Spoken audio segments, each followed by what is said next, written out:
We make the streams louder. 반갑습니다. 윤슬입니다. 오늘은 여러분들과 함께 나도 기록 디자이너 4주차 수업을 진행해 보겠습니다. 오늘 4주차 수업은 최소한의 글쓰기 규칙이라는 주제로 영상을 준비했습니다. 문장과 단어에 대한 이야기를 해보려고 합니다. 너무 거창하고 어렵게 접근하지는 않았고요. 어떻게 문장을 구성하면 좋을지, 그리고 단어는 어떻게 접근하면 좋을지 이런 차원에서 준비했습니다. 자, 시작하겠습니다. 문장에 대한 이야기를 2개 정도, 2챕터 정도 준비했습니다. 그리고 단어에 대한 이야기를 했습니다. 분명하고 정확한 단어를 쓰자. 단어를 많이 알아야 한다라는 주제로 준비했습니다.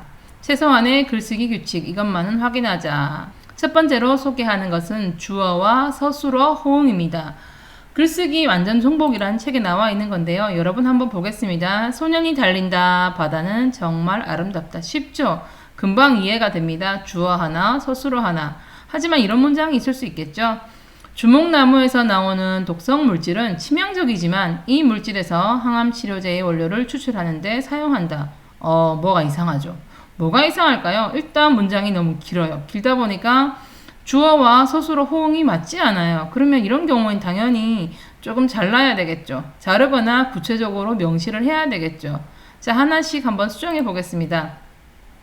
주목나무에서 나오는 독성 물질은 치명적이지만 과학자들은 이 물질에서 항암 치료제의 원료를 추출하는 데 사용한다. 주어를 넣었습니다. 근데 호응이 맞지가 않네요. 그래서 다시 주목나무에서 나오는 독성 물질은 치명적이지만 과학자들은 항암 치료제의 원료를 추출하는데 이 물질을 사용한다. 조금 더 부드럽고 의미 전달이 잘 되죠. 다시 한번 쉽게 가보겠습니다.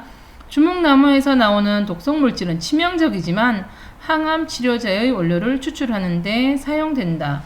불필요한 것들은 제거하면서 조금 쉽게 전달이 되고 있나요? 자, 한 번 더 바꿔보겠습니다. 주목나무에서 나오는 독성 물질은 치명적이지만 항암 치료제의 원료로 사용된다. 이 책에서 잘못된 문장 비문을 소개하면서 바뀌는 과정을 소개하고 있는데요. 보시면 아시겠지만 처음에 있는 문장은 보통 여러분이 글을 썼을 때 나올 수 있는 문장입니다. 생각나는 대로 마음대로 쓰다 보니까 주어와 서술어의 관계를 굳이 따지지 않죠. 하지만 퇴고를 하는 과정, 다시 읽는 과정에서 맞지 않는 것을 맞춰나가고 틀린 것을 수정하고 그리고 의미 전달이 잘 될 수 있도록 바꾸는 것이 중요하다라는 거. 그래서 주어와 서술어가 맞는지 살펴보는 것이 중요하다는 이야기를 하고 있습니다. 두 번째는 비문을 조심하자입니다. 우리가 당연히 이렇게 알고 있는 것들이 있는데 글 속에서 그 당연히가 잘못되어 있는 경우가 있습니다. 부사에 따라서 붙는 서술어를 잘못 쓴 경우가 있는데요.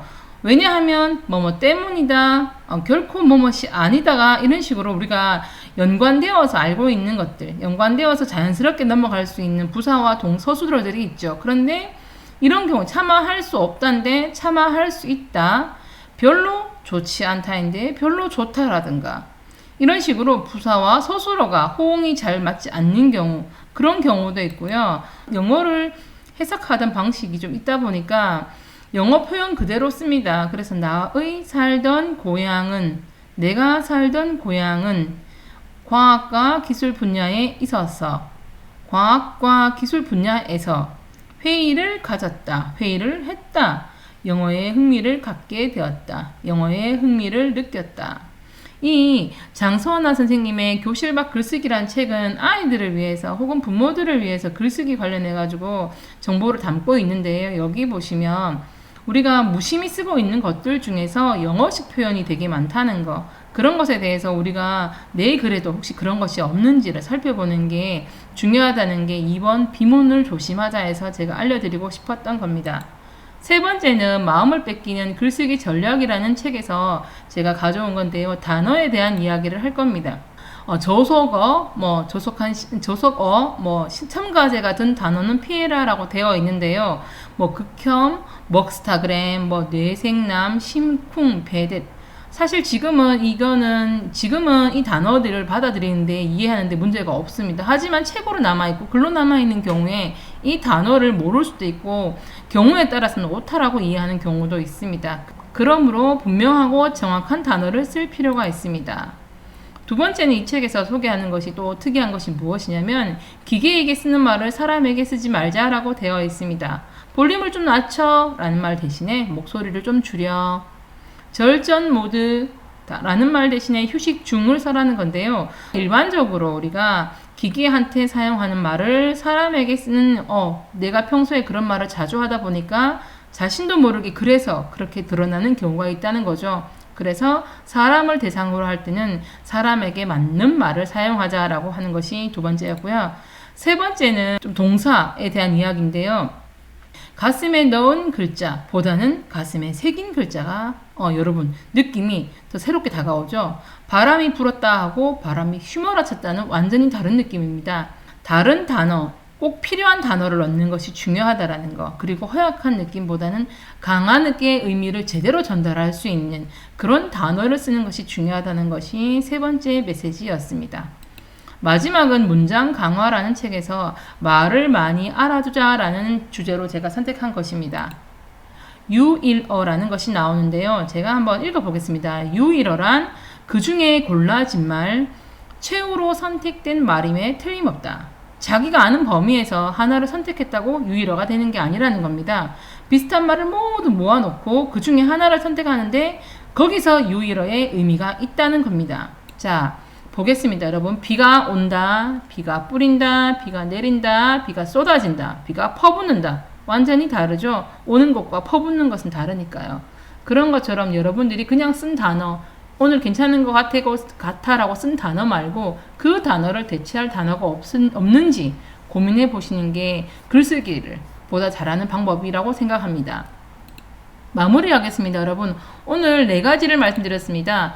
주어와 서술어가 맞는지 여러분이 쓰신 다음에 여러분의 글에서 주어와 서술어가 맞는지를 한번 살펴보시기를 바랍니다.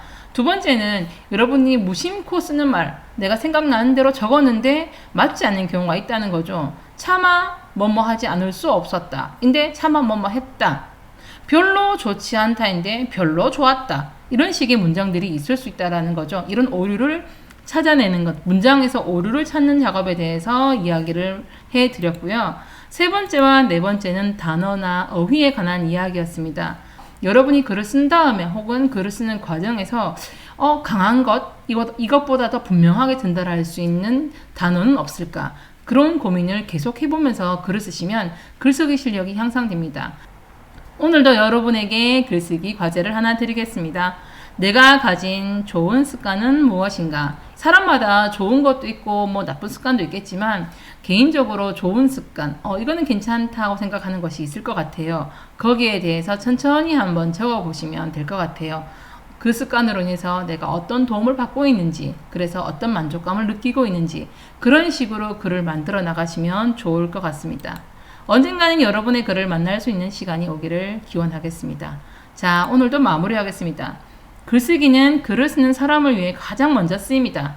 그리고 글쓰기는 결코 배운 대로 쓴다기보다 익숙한 대로 씁니다. 여러분, 글쓰기는 글쓰기를 통해서 나아집니다. 여러분이 글쓰기 원칙을 배우러 가는 것보다 지금 글쓰기를 한 번 더 하는 것이 훨씬 더 효과적이라는 것으로 마무리하겠습니다. 감사합니다.